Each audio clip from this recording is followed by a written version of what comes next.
Assalamualaikum sahabat-sahabat channel Pecahan Gelas. Bayangkan, kamu jongkok di samping tong sampah, menyuap nasi basi sambil gemetar karena lapar. Lalu seseorang menendangmu dan bilang, "Pergi. Lo cuma sampah." Kamu diam. Kamu lapar? Tapi kamu bukan maling. Kamu hanya orang yang dunia tolak. Dan hari itu, kamu hanya ingin bertahan hidup. Tapi siapa sangka orang yang dulu makan dari tong sampah itu, sekarang punya restoran di 3 kota besar. Bagaimana hidup bisa berbalik segila itu? Semua akan terungkap di cerita kali ini.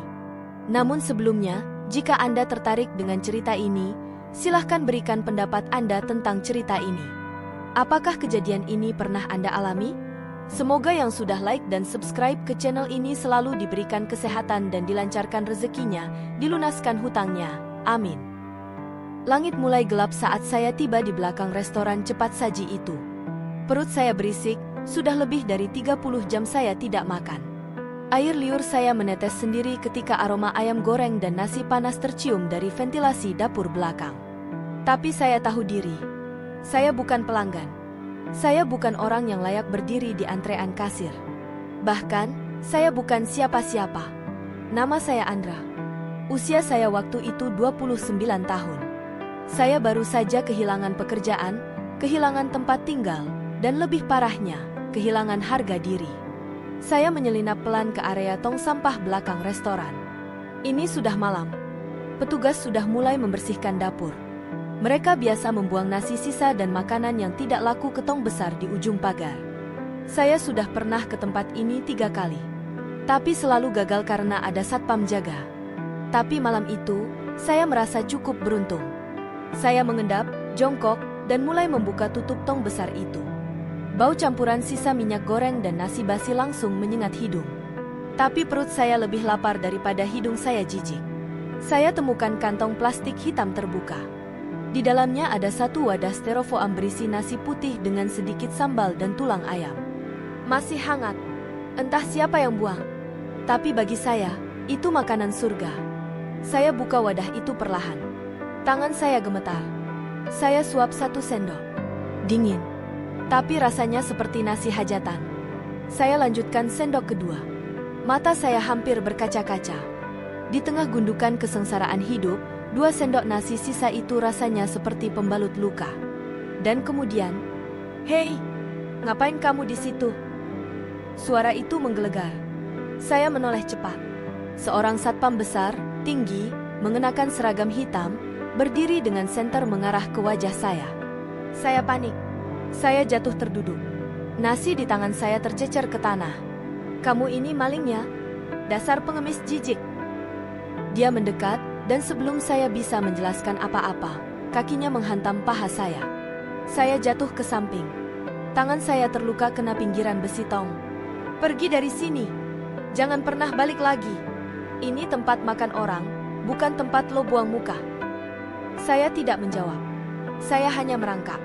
Nasi sisa di tanah itu masih menempel di telapak tangan saya. Tapi saya tidak berani ambil lagi. Saya lari terpincang-pincang ke arah gang sebelah, napas saya sesak. Di balik tembok, saya bersandar. Bahu saya bergetar. Tapi tidak ada air mata. Bukan karena saya kuat. Tapi karena saya terlalu lapar untuk menangis. Malam itu saya tidur di emperan masjid dekat jalan besar.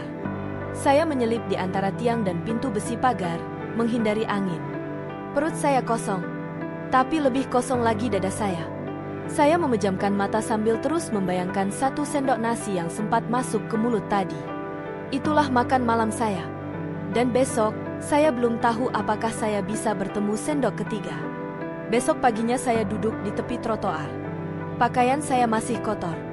Kaos putih saya berlubang di pundak. Celana jeans saya sudah robek sejak 2 minggu lalu. Saya mencoba menawarkan jasa bersih-bersih mobil, tapi semua orang menolak.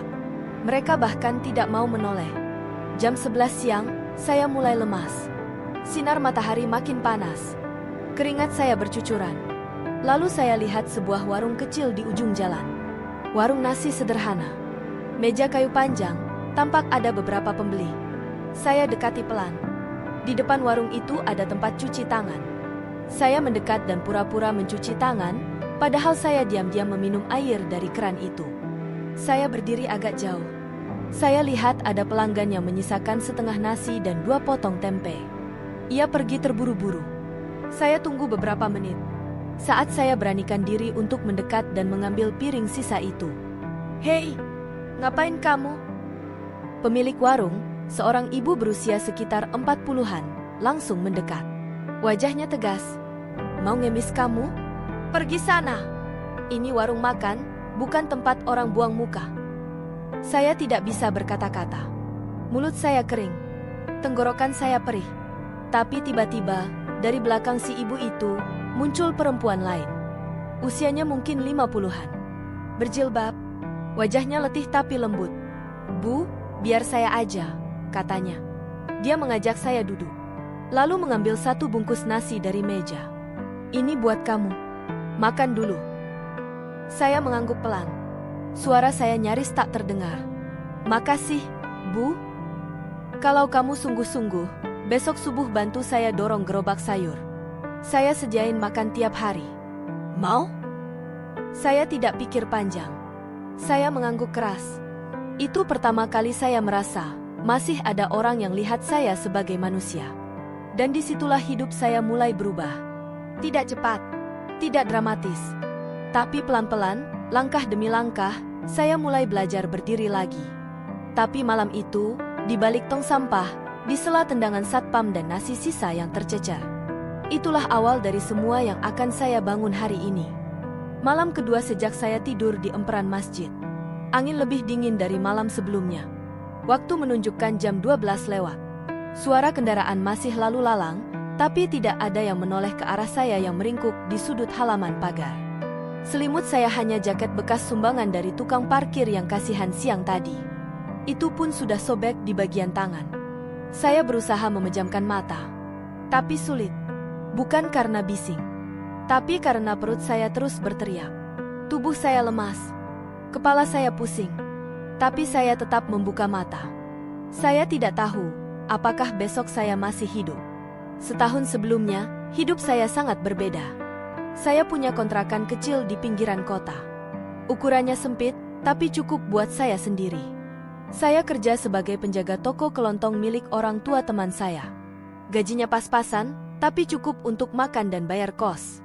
Tapi saat toko itu bangkrut, semua mulai hancur. Saya tidak punya simpanan. Dalam 2 minggu, saya tidak bisa bayar sewa. Listrik diputus. Pemilik kontrakan datang mengetuk pintu dengan nada tinggi. "Kalau sampai akhir bulan belum bayar, saya kunci dari luar, ya?" Dan benar saja. 2 minggu kemudian, saat saya pulang dari cari kerja, pintu kontrakan saya sudah digembok dari luar. Semua barang saya masih di dalam. Tapi saya sudah tidak bisa masuk lagi. Saya duduk di trotoar depan rumah itu sampai malam. Saya berpikir keras, harus kemana? Siapa yang bisa saya hubungi? Keluarga? Bapak sudah meninggal sejak saya kecil. Ibu saya menikah lagi dengan pria yang tidak pernah menganggap saya sebagai anak. Saya sudah bertahun-tahun tidak pernah komunikasi. Saudara? Saya punya kakak kandung 1, tapi sejak saya keluar dari rumah karena tidak tahan dibentak-bentak terus, dia tidak pernah mencariku. Saya juga sudah merasa bukan bagian dari keluarga mereka. Teman? Mereka juga sedang sibuk bertahan hidup. Beberapa yang saya hubungi bilang, "Maaf, bro. Gue juga ngekos sempit. Gue lagi banyak utang. Nanti ya, gue kabarin kalau ada info kerja." Semua jawaban itu membuat saya sadar, saya sendirian. Saya tidur malam itu di halte bis. Sempat diganggu oleh 2 anak muda mabuk yang teriak-teriak dari kejauhan. Saya pura-pura tidur. Tapi hati saya waspada. Untungnya mereka pergi. Tapi rasa takut itu menempel seperti bayangan. Keesokan harinya saya bangun dengan badan pegal semua. Saya jalan menyusuri trotoar, berharap ada tempat cuci mobil yang mau terima saya kerja walau tanpa pengalaman. Tapi semua tempat menolak. "Gak butuh orang, Mas. Kita udah full tim. Bawa surat lamaran dulu." Saya coba minta pekerjaan angkut karung di pasar. Tapi saya datang kesiangan. Semua pekerjaan sudah dibagi. Jam 9 pagi saya duduk di bawah pohon rindang di pinggir jalan. Tiba-tiba perut saya sakit seperti ditusuk. Lapar? Sejak kemarin malam saya belum makan apapun kecuali air keran. Saya perhatikan orang-orang lewat. Sebagian besar tidak memandang saya. Sebagian justru menghindar, menutup hidung. Wajar, baju saya bau. Saya sendiri bisa cium aromanya. Tapi saya tidak punya baju ganti. Siangnya saya coba ke masjid besar di pusat kota. Saya numpang wudhu, lalu duduk di sudut teras. Saya dengar suara ceramah dari speaker masjid, tapi tidak masuk ke hati saya. Karena kepala saya hanya memikirkan satu hal, makan. Saat selesai salat zuhur, saya perhatikan beberapa orang keluar dari aula masjid dengan membawa bungkusan. Ternyata masjid sedang bagi-bagi nasi kotak. Saya ikut antre. Tapi ketika giliran saya, panitia berkata, "Maaf, Bang, sudah habis. Nasi terakhir tadi buat yang bawa kupon." Saya hanya bisa senyum kaku. Tidak bisa marah. Saya balik lagi ke emperan. Malam kedua saya tidur di halaman masjid. Tapi kali ini bukan masjid kecil, melainkan masjid besar yang terang. Tapi tetap saja saya merasa gelap. Ada suara dengkuran orang lain di pojok sana. Mungkin sama seperti saya. Tapi saya tidak punya keberanian untuk kenalan. Karena saya bahkan malu dengan diri saya sendiri. Keesokan harinya, saya mencoba masuk ke rumah makan Padang. Saya temui pelayan di dapur. "Bang, saya butuh kerja. Cuci piring gak apa-apa. Gak dibayar pun gak apa-apa, asal dikasih makan." Pelayan itu memandang saya dari ujung kaki sampai kepala. "Bosnya galak, gak bisa sembarangan. Tunggu di luar aja." Saya tunggu hampir 1 jam, tapi tak ada kabar. Akhirnya saya pergi. Saya mulai berpikir, kalau saya mati hari ini, siapa yang tahu? Siapa yang akan urus jasad saya? Siapa yang akan memberitahu keluarga? Saya tertawa dalam hati. Bahkan saya sendiri lupa kapan terakhir kali seseorang memanggil nama saya dengan tulus. Sore itu, saya kembali ke warung kecil tempat saya ditolak kemarin. Saya berdiri di seberang jalan, hanya memandang. Lalu tiba-tiba, ibu penjual sayur yang kemarin menawarkan nasi bungkus datang mendekat. Dia membawa 2 keranjang sayur dan kelihatan ngos-ngosan. Kamu lagi? Kamu gak punya tempat tinggal?" Saya hanya bisa mengangguk. "Mau bantu saya jualan subuh? Dorong gerobak, bersihin meja, bantu potongin sayur. Saya sediain tempat tidur di gudang belakang." Mata saya langsung memanas. Saya mengangguk cepat. "Mau, Bu. Saya mau." Malam itu saya tidur di lantai belakang warung. Hanya pakai tikar lusuh dan bantal tipis. Tapi malam itu, saya merasa punya rumah. Bukan karena bangunannya, tapi karena ada orang yang melihat saya bukan sebagai sampah. Pukul 3 pagi. Belum ada suara ayam. Tapi saya sudah bangun. Sebenarnya, saya tidak benar-benar tidur malam itu. Tikar yang tipis dan angin dari celah dinding belakang membuat tubuh saya menggigil. Tapi hati saya merasa lebih hangat dari hari-hari sebelumnya. Ibu penjual sayur, namanya Bu Marni, mengetuk dinding pelan. Saya bangkit, cuci muka pakai air dari ember, lalu langsung siap bantu dorong gerobak. Gerobak itu berat. Isinya sayur mayur, kangkung, bayam, tomat, terong, dan beberapa ikat daun singkong. Selain itu ada tempe, tahu mentah, dan cabai yang dibungkus dalam plastik kecil. Bu Marni menggantung kantong plastik isi sambal dan bawang goreng di sisi gerobak. Kami jalan kaki hampir 2 kilometer. Tapi anehnya, saya tidak merasa lelah. Saya justru merasa seperti sedang menuju ke tempat penting. Keberadaan saya terasa ada gunanya lagi. Sesampainya di pasar, kami mulai menata barang.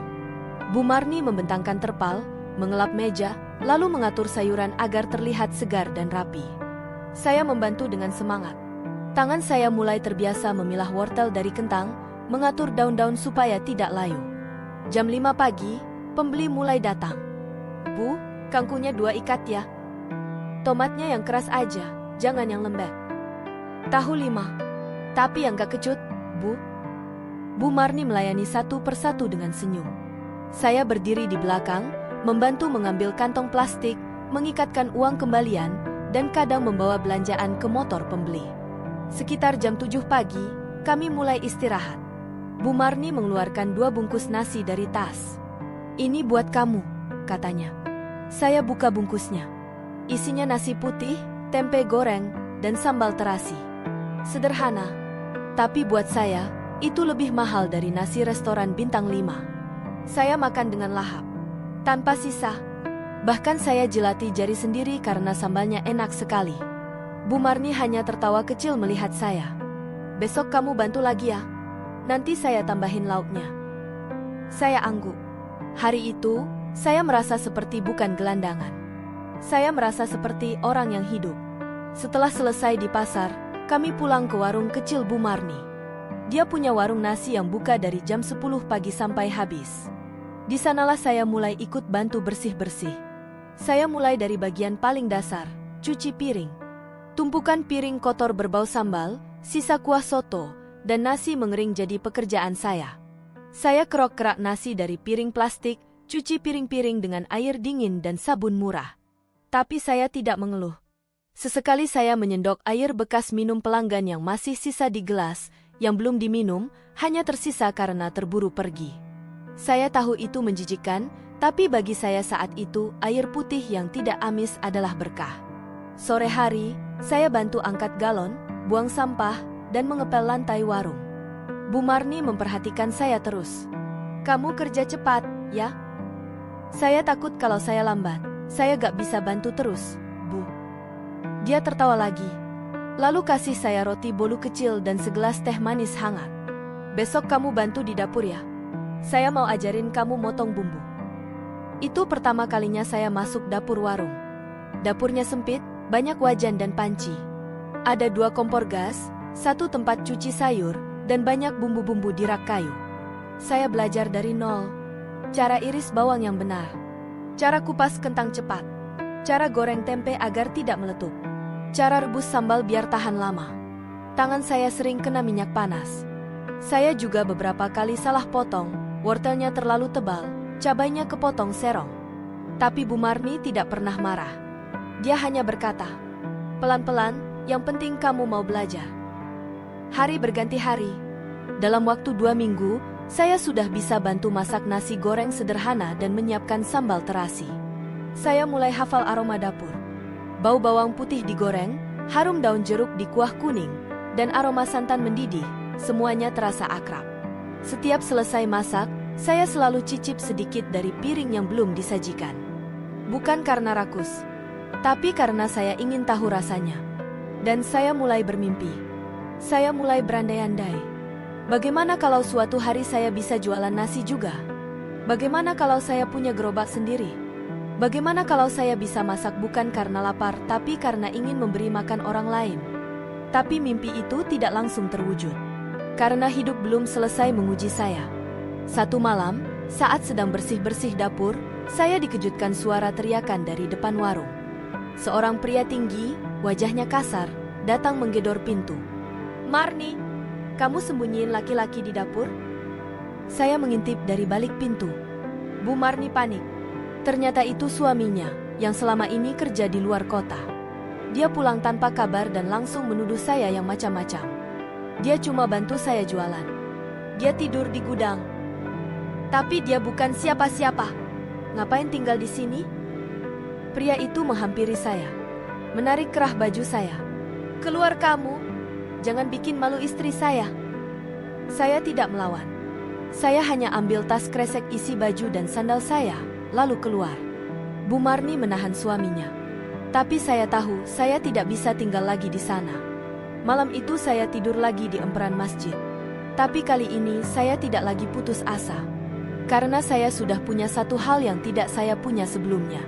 Saya bisa masak.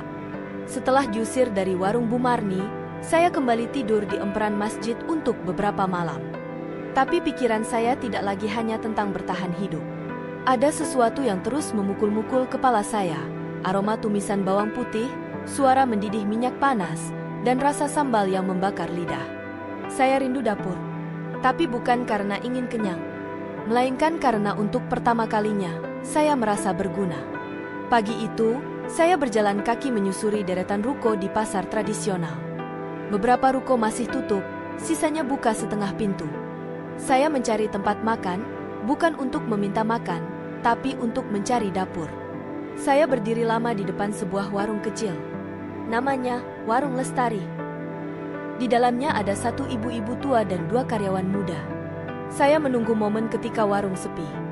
Saya memberanikan diri mendekat. Bu, saya bisa bantu bersihin dapur, buang sampah, cuci piring, gak usah digaji. Cuma dikasih makan aja. Ibu itu melirik dari balik meja kasir. Awalnya curiga, tapi saya menunduk sopan. Kamu bisa kerja bersih? Bisa. Saya pernah bantu warung di tempat lain. Bisa cuci piring, potong sayur, goreng sambal. Kalau bisa potong cabai, masuk aja. Dapur belakang tuh? Tanyain Mas Didi. Saya langsung ke dapur belakang. Mas Didi ternyata koki utama warung itu. Orangnya tegas, cepat, dan banyak omong. Tapi saya justru senang, karena itu artinya saya bisa mendengar, menyerap, dan belajar diam-diam. Hari pertama, saya cuma disuruh cuci piring. Tapi saya mencuri-curi pandang. Saya amati cara Mas Didi menumis bumbu dasar merah. Bagaimana dia memisahkan bawang merah, bawang putih, dan cabai merah besar. Saya lihat takaran minyak, urutan tumis, dan bagaimana api kompor dijaga tetap sedang. Malam harinya, saat semua orang istirahat, saya diam-diam masuk dapur. Saya ambil sedikit sisa bumbu dari loyang bekas. Saya taruh di ujung sendok dan cicip pelan-pelan. Pedas, manis, ada asamnya sedikit. Saya catat rasanya dalam ingatan. Saya ingin bisa meniru, walau tidak tahu kapan dan di mana. Setiap hari saya lakukan hal yang sama. Bersihkan meja, cuci piring, buang kulit sayur. Tapi di sela itu, saya terus mencuri ilmu. Cara bikin opor yang warnanya kuning terang. Cara mengiris cabai tanpa buat jari pedas. Cara campur santan supaya tidak pecah saat mendidih. Saya tidak punya buku catatan. Tapi saya punya rasa lapar akan ilmu, dan saya hafalkan semuanya di kepala. Suatu malam, warung mendadak ramai dan Mas Didi kewalahan. Dia teriak, "Mana yang bisa goreng? Tempe belum jadi nih?" Saya berdiri dari tempat cuci piring dan angkat tangan. "Saya bisa, Mas." Dia pandang saya ragu, tapi warung lagi sibuk. "Oke, sana goreng. Tapi jangan gosongin." Saya cepat ke kompor, ambil saringan, dan goreng tempe. Saya atur apinya. Saya balik pelan-pelan. Dan hasilnya renyah, tidak gosong. Mas Didi melirik. "Lumayan. Besok kamu bantu lagi di bagian dapur, ya?" Itu hari pertama saya diizinkan menyentuh wajan. 2 minggu kemudian, saya sudah bantu tumis kangkung, goreng telur dadar isi, dan sekali waktu ditugaskan buat sambal sendiri. Saat semua selesai makan, Mas Didi cicip sambal buatan saya. Dia diam sebentar, lalu berkata, "Kamu bikin sambal ini?" "Iya, Mas." "Pedasnya pas? Cuma kurang garam dikit. Tapi kamu ada bakat." Saya senyum kecil. Itu pujian pertama yang saya dengar sejak saya kehilangan segalanya. Setiap malam saya menuliskan semua yang saya pelajari di secarik kertas sobekan kardus bekas. Saya sembunyikan di tas kresek. Kalau ada waktu, saya buka dan baca lagi. Bawang putih dulu, baru bawang merah. Air jeruk nipis kasih setelah api mati. Garam terakhir, biar rasa gak terlalu tajam. Saya tidak tahu untuk apa semua ini. Tapi saya percaya, suatu hari saya akan butuh semua yang saya catat ini. Dan hari itu, ternyata tidak lama lagi. Satu pagi, Mas Didi tidak masuk. Katanya sakit. Bu Lestari panik karena sudah ada pesanan 70 nasi bungkus dari pabrik dekat pasar. Saya berdiri di dapur, lalu berkata, "Bu, saya coba masak aja. Resepnya saya ingat semua." Bu Lestari ragu. Tapi karena tidak punya pilihan, akhirnya dia mengangguk. Saya mulai masak. Saya potong, tumis, goreng, dan bungkus. Waktu saya pegang wajan, tangan saya sedikit gemetar. Tapi saya lawan. Saya selesaikan semua nasi bungkus sebelum jam makan siang. Sore harinya, perwakilan dari pabrik datang lagi. "Bu, nasi bungkus tadi enak. Bumbunya pas? Bisa besok order 100 bungkus?" Bu Lestari senyum, lalu tengok ke arah saya. "Bisa. Anak ini yang masak." Orang itu kaget, tapi tersenyum. Dan hari itu, saya dapat upah Rp50.000. Uang pertama saya hasil masak sendiri. Saya jalan pulang sambil pegang uang itu erat-erat. Saya tidak langsung belikan makan. Saya beli buku kecil. Buku kosong. Saya tulis di halaman pertama. Ini awal dari dapur milik saya sendiri. Saya tidak tahu kapan akan punya dapur sendiri. Tapi malam itu, sambil tidur di bawah meja dapur, saya percaya satu hal. Saya tidak akan selamanya cicipin bumbu sembunyi-sembunyi. Suatu hari, orang lain yang akan cicipin masakan saya, dan mereka akan bilang, "Enak banget ini, siapa yang masak?" Sudah hampir 2 bulan saya bekerja di warung Lestari. Gaji saya memang tidak tetap, kadang harian, kadang mingguan, tergantung pesanan. Tapi setiap recehan yang saya terima, saya simpan. Saya tidak berani jajan, apalagi boros. Saya tetap makan dari jatah warung. Minum air keran yang direbus. Tidur di bawah meja atau kadang di gudang kosong dekat dapur. Tapi hati saya mulai punya mimpi baru. Bukan lagi sekadar bisa makan dan tidur. Tapi bagaimana kalau saya bisa jualan sendiri? Punya gerobak nasi kecil. Bikin sambal sendiri. Masak tempe, sayur lodeh, dan telur balado dengan rasa khas. Saya bayangkan nama kecil di atas gerobak. Nasi sambal Mas Andra. Saya tahu, impian itu mungkin terlalu besar untuk orang seperti saya. Tapi semakin saya kerja di dapur, semakin saya yakin, saya bisa. Minggu itu saya kumpulkan uang hasil kerja selama 2 bulan. Total Rp215.000. Uang itu saya simpan di kaleng bekas biskuit dan saya letakkan dalam tas plastik hitam. Saya sembunyikan di bawah tumpukan karung beras. Saya mulai tanya-tanya ke pedagang lain, di mana beli wajan murah, beli kompor bekas, beli meja lipat untuk jualan. Semuanya saya catat di buku kecil. Lalu saya ketemu satu pria, namanya Gendon. Orang pasar panggil dia begitu. Dia sering nongkrong dekat tempat parkir pasar, suka bantu orang angkut-angkut barang. Suatu pagi dia lihat saya lagi ngitung uang di belakang warung. "Mau buka usaha, Mas?" "Iya, Bang. Rencana mau jualan nasi bungkus. Tapi baru ada modal sedikit." "Wah, pas banget. Saya punya teman yang jual paket usaha bekas. Kompor, wajan, etalase mini. Semua tinggal pakai." "Serius?" "Iya. Harganya juga murah. Rp200.000 dapat semua." Mata saya berbinar.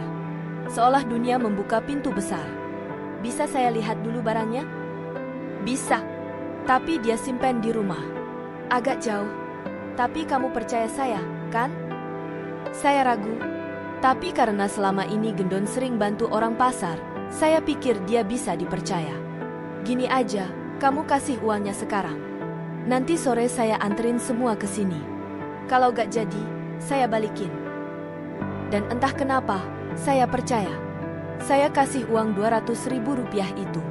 Uang yang saya kumpulin selama 2 bulan penuh keringat, luka di tangan karena minyak panas, dan malam-malam tanpa kasur. Sore harinya saya tunggu di depan warung. Hingga maghrib, hingga isya. Gendon tidak datang. Saya tanya ke beberapa pedagang. "Bang Gendon?" "Lah, dia udah gak nongol dari tadi pagi. Katanya mau ke rumah saudaranya." Saya mulai panik.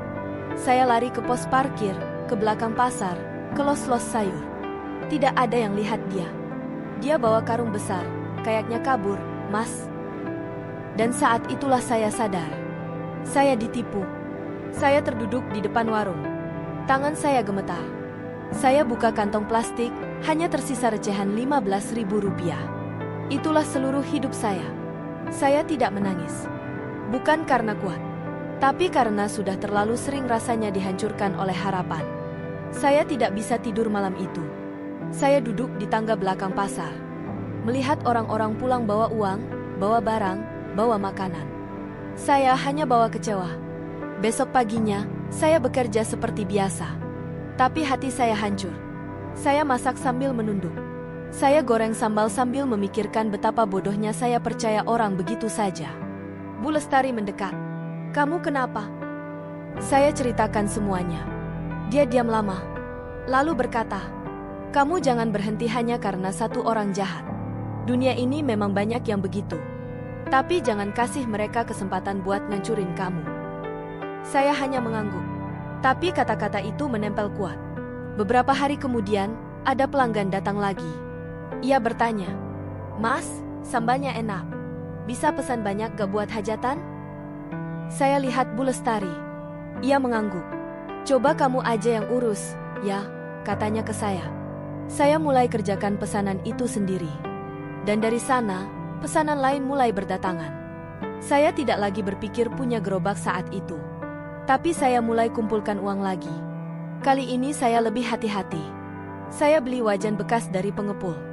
Saya temui orang-orang sendiri. Saya belajar percaya diri saya sendiri dulu, sebelum percaya orang lain.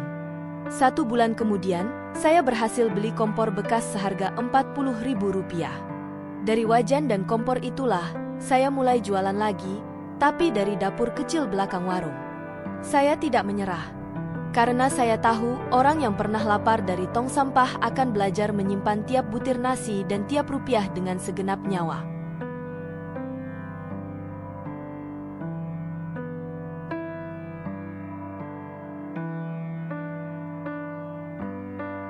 Setelah saya kehilangan seluruh modal karena ditipu gendon, rasanya hidup kembali ke titik nol. Tapi yang membuat saya tidak runtuh sepenuhnya adalah satu hal. Saya tidak kehilangan kemampuan saya memasak. Setiap kali saya berdiri di dapur kecil belakang warung, aroma minyak panas dan bawang tumis membuat dada saya terasa sedikit lebih tenang. Saya tidak lagi kerja demi perut kenyang. Saya kerja demi membuktikan bahwa saya masih punya harga diri. 3 hari setelah kejadian itu, saya bicara pada Bu Lestari.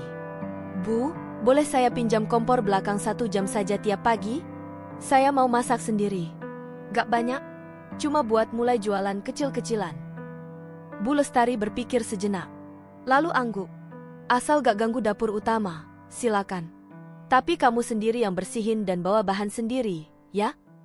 Saya senang bukan main. Malamnya, saya bongkar kantong plastik saya yang berisi sisa bahan dapur. Sedikit cabai sisa pesanan. 2 potong tempe. Bawang putih.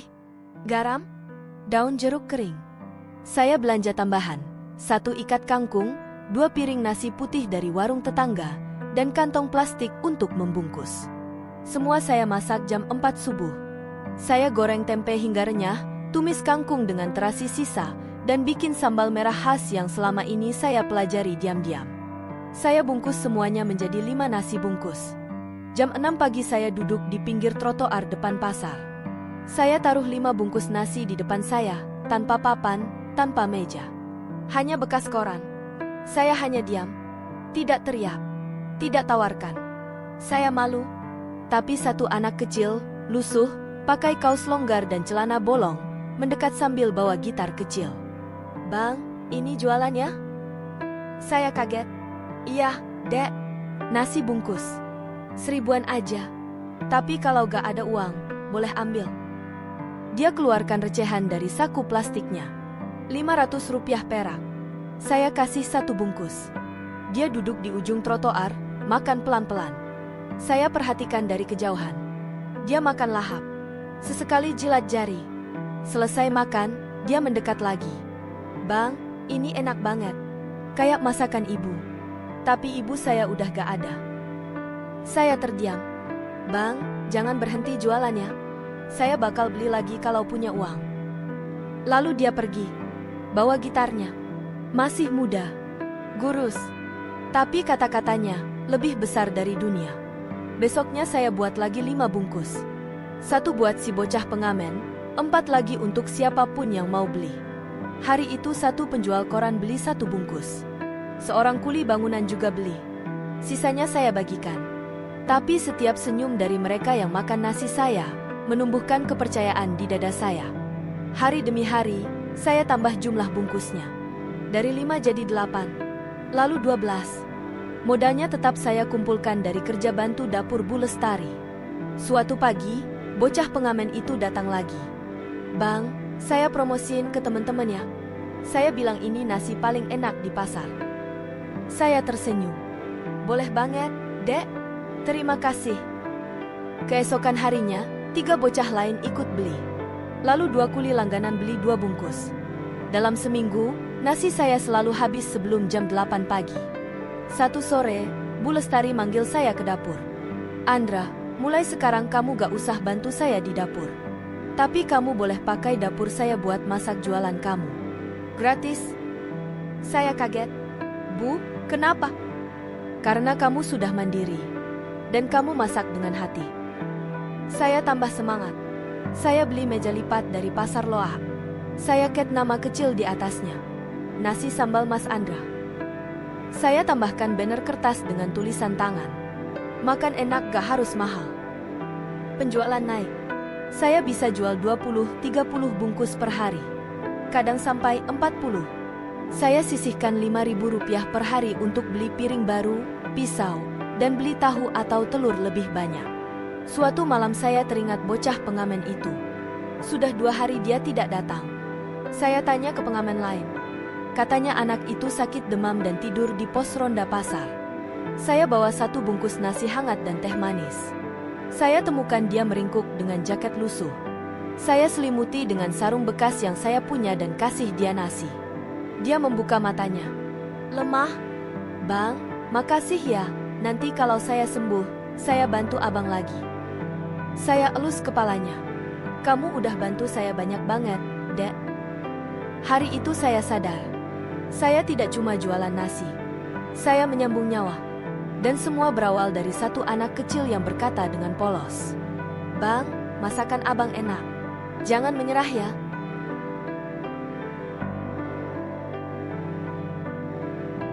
Pagi itu hujan turun rintik-rintik. Saya baru selesai membuka cabang ketiga restoran kecil saya di kota sebelah. Bukan restoran mewah, tapi cukup untuk menyambut pelanggan duduk nyaman, makan enak, dan membayar dengan harga manusiawi. Di dinding setiap cabang saya tulis dengan huruf besar. Saya pernah makan dari tong sampah. Sekarang saya ingin semua orang bisa makan dengan martabat. Restoran saya tidak cuma jualan nasi, tapi jadi tempat orang-orang kecil merasa dihargai.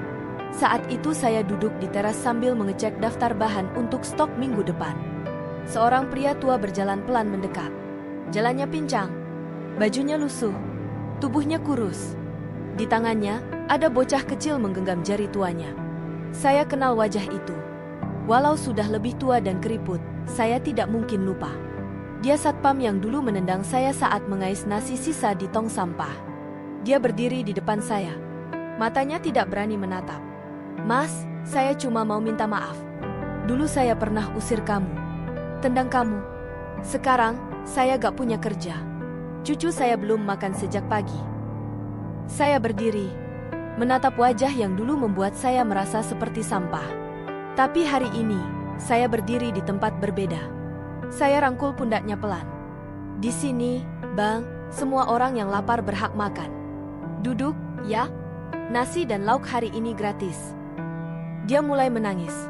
Bisu. Hanya menunduk sambil memeluk cucunya. Saya antar sendiri 2 piring nasi ke meja.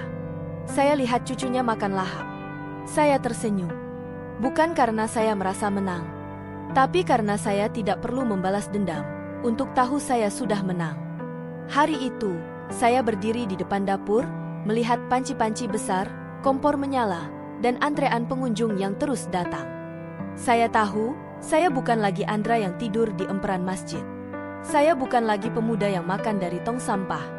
Saya adalah seseorang yang membuktikan bahwa rasa lapar bukan akhir dari hidup. Allah tidak pernah membiarkan hambanya yang terus berusaha dan bersabar. Setiap luka, hinaan, dan lapar adalah bagian dari jalan menuju rezeki yang tak disangka. Terima kasih sahabat-sahabat channel Pecahan Gelas yang sudah menyimak kisah ini sampai tuntas. Kalau kamu pernah terpuruk, semoga kisah ini jadi pengingat bahwa jalan hidup bisa berbelok di titik yang tidak kamu duga. Kalau kamu suka dengan kisah ini, bantu channel ini berkembang dengan cara klik like dan tulis komentar pendapatmu. Dan subscribe agar tidak ketinggalan cerita nyata berikutnya.